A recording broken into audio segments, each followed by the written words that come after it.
drawbacks of getting a potentially longer break now compared to maybe and then having to make up games at the end of the year?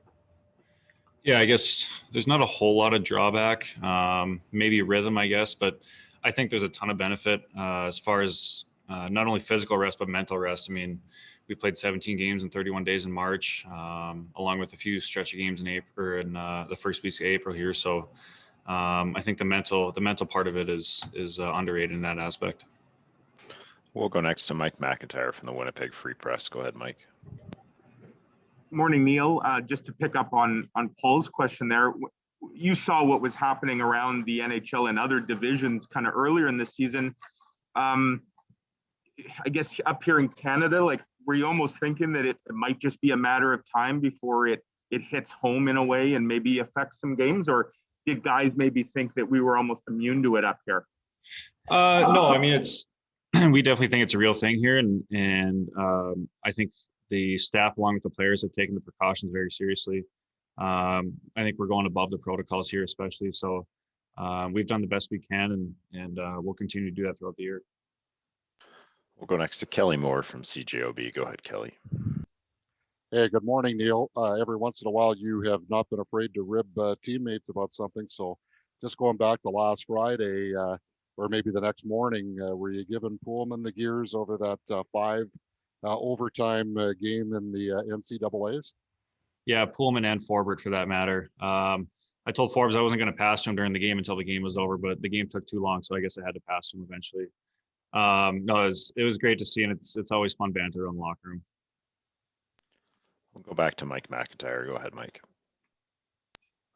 Neal, we don't know Blake's status necessarily for playing tonight, but just to see him out in the morning skate after leaving after the first, the guy's been, he never seems to miss a game. He's got a pretty impressive track record there. What's it like, I guess, just to see him out here after he leaves the game and just his durability? Yeah, he's the heart of our team. And I didn't realize it, I guess, till I got here, but he's for sure one of the tougher guys I played with. I mean, to see the stuff that he's battled through and to see the minimal games that he's missed throughout his career and then finally getting to play with him, I see why now and how tough he is. We'll go back to Kelly Moore from CJOB. Go ahead, Kelly. Neal, just looking ahead to tonight, and I think going into the game on Wednesday, everybody was expecting it might be a bit of a challenge for you guys, but how much fresher are you feeling as a team going into this rematch with the Leafs, and what is the mindset for tonight's game? I guess now with the rescheduling, there's nothing really to save it for, is there? Yeah, exactly. I wouldn't say we're putting a ton of pressure on ourselves, but we definitely are going to have that urgency in our game to win tonight, especially with a few days off coming up here. And final question to Paul Stravevsky from NHL.com. Go ahead, Paul. Hi, Neal. I guess every year as the trade deadline approaches, I don't know if you guys get any more tense than usual in anticipation of something happening. Obviously, chances of any player changing cities are pretty slim, but we know that some players will do that. Do you feel this year is any different in that regard with the quarantine, the COVID, the divisions the way they are? Yeah, it's a little different. I guess it throws a wrench into everything.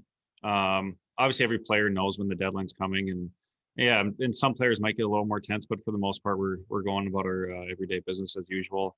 But yeah, you're right that it does throw a little bit of a wrench and makes you think about some other things too, especially with the 7-day quarantine that Canada has. So it's on everyone's minds, but I wouldn't say it's a huge concern to most guys.